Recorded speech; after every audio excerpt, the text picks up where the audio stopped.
After an up and down season for all of the NBA, it's very clear that for a lot of teams, changes need to be made, and they need to be made with some of the biggest superstars in the league. So let's look at which stars should be moved and a few scenarios on how that could happen. I want to start first with Damian Lillard because apparently Portland's had the bright idea to use the 3rd overall pick to bring in more help for Dame so he can keep trying to win, but I just don't get it. Why not trade him, use the 3rd pick to start your rebuild, and go from there? If they were going to do that, they had a few options on where they could trade him. Apparently a team like the 76ers has been rumored to want to try to bring him in, and I could see a deal revolved around Tyrese Maxey, a few others, and picks be used to team him up with Joel Embiid and potentially James Harden, depending on what he chooses to do. I think that actually make them championship contenders this time, since this team just wasn't cutting it. The duo of Embiid and Lillard would be potentially the best in the league when healthy. If not there, well, the Pelicans are still in search of a point guard. They still have a lot of young talent, and to be able to reunite Dame and CJ with a much better supporting cast than they ever had in Portland would be great to see. Or even if you want to get crazy, they could try to send him to the Boston Celtics, who may want to make some major roster changes this offseason, seeing how things turned out for them this year. They have the deepest team in the league, and as we know, they haven't been scared to offer Jaylen Brown for a superstar in the past, so who knows. But like I said, this is what they should do, but not what they're going to do. Instead, they're shopping the 3rd overall pick around. And with it, they have so many other options that I'm actually going to get to throughout the rest of this video when talking about other superstars who could potentially be moved or traded, so we'll get there. While we're speaking of point guards though, I don't think it's crazy anymore to think that Trae Young needs to be moved from the Atlanta Hawks. I mean, let's face it, their roster is built completely around him with good depth at every position, and they haven't been able to get out of the first round, and even bringing a guy like DeJounte Murray in made no difference. Honestly, at this point, I feel like Trae might just end up being a really great second option on a team, seeing how he's prone to getting shut out in the playoffs, but where should he end up?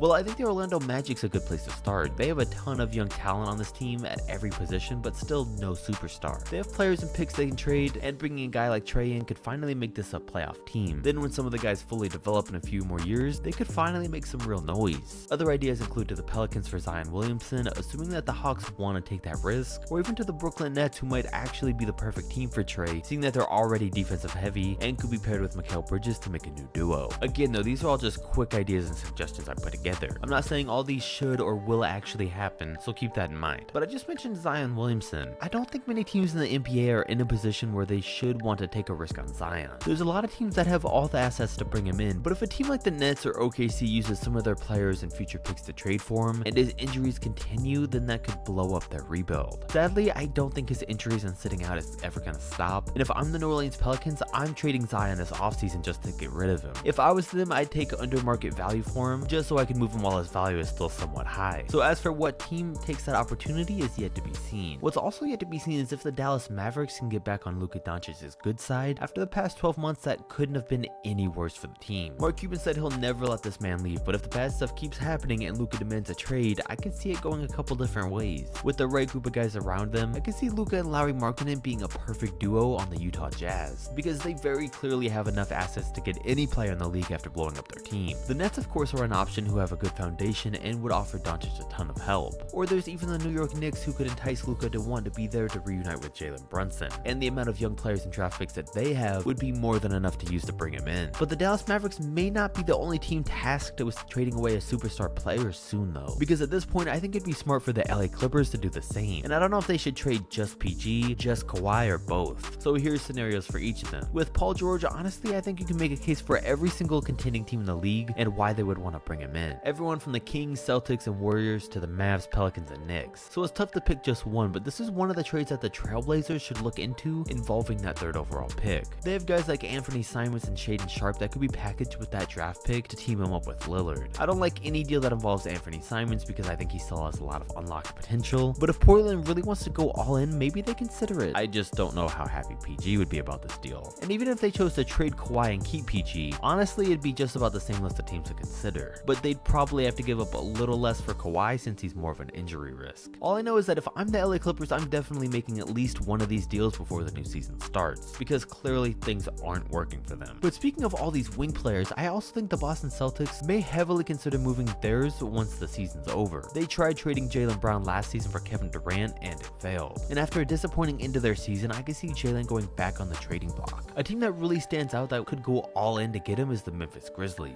His style of play just matches up so well with how that team plays, and they'd definitely be interested in him too, seeing how they tried to give up 4 firsts to land Mikal Bridges a few months ago, and Jaylen's only a big upgrade from that. And not even to mention a massive upgrade from Dillon Brooks, who he would be replacing in their starting lineup. I think if this one happens, Memphis would be a real serious threat going forward. I don't know who they'd give up to get him from Boston. All I know is Boston doesn't make bad trades, so it wouldn't be for anything less than a fair deal. The Minnesota Timberwolves, on the other hand, they make bad deals all the time. So even though it could be time for them to trade Karl Anthony Towns, don't expect them to get a great return for him based on their history. You see, the Timberwolves made the bad Rudy Gobert deal and it still led to nothing. And with Towns supposed to be leading this young team, he hasn't, and they're still going nowhere. So it's best for them to trade him now, and there's a few different potential destinations. Right now, the rumor going around is that the Blazers could send the number 3 pick to Minnesota to bring Cat in, and a deal revolving around that has potential. It could work well for both teams, but it's not perfect. And if not there, maybe a team like the Hornets puts up a deal revolving around that number 2 pick for Towns so they can bring in some help to pair with LaMelo. The Hornets never get opportunities to bring in stars, so trading a high pick like this could be it if they don't want to draft a rookie. There's a lot of other teams with trade scenarios for Karl, but these were just a few. There's really not that many for the Golden State Warriors though when you look at the possibility of them trading either Draymond Green or Klay Thompson. I really don't think they'll ever trade either of these guys just out of loyalty, but judging on what just happened to this team in the playoffs and these guys' performances, and the fact that they both want max contracts, Golden State should really start considering it. And I think the same goes for the Phoenix Suns. After they got beat down by the Nuggets in a year they were supposed to be title contenders, they need to make another move and quick. And seeing that DeAndre Ayton really wasn't on the same page as Devin and KD, it could be time to finally trade him. This Phoenix team desperately needs more depth, so if they can give up his big contract for many other small ones, they could be onto something. I think a team like the Dallas Mavericks could definitely make something work, or even a team like the Pacers, and I'm looking at guys like Buddy Hield, TJ McConnell, and Miles Turner, who they still have on the roster that they should definitely be willing to move to add a 24-year-old all-star caliber center to their team. And I actually wouldn't be surprised if a deal similar to this went down between these two teams specifically. Now, 2 players specifically that need to be traded are Fred VanVleet and Pascal Siakam. The Raptors actually have a good roster, but with whatever way they assembled it and with its cast of players, it's just not gonna work. It hasn't worked, and they've been trying everything at this point. So now I'd make 2 separate deals for their 2 superstars, then go from there. For VanVleet, I could see 3 possibilities: the Wizards, Bulls, or Pelicans. Each of these teams all have playoff potential, but none have a playoff-ready point guard. And while VanVleet isn't the best option out there, I don't know, trading for him just seems like something I could really see the Wizards doing. They don't ever end up with the best player at anything, and usually wind up settling for the best that they can get. And they have assets that could bring Fred in, plus he lines up well with the age on the rest of their team. And seeing how Washington completely missed the playoffs and the play-in, they also need to do something quick. As for Pascal Siakam, well, the options for him are a lot bigger. I can think of 10 teams right now that should trade for him and could use him on their current roster. Seeing the way he played second option to Kawhi in 2019 for the Raptors made it clear that he's an amazing second option for a superstar. But it just seems like ever since then, people have kind of forgotten how good Pascal really is.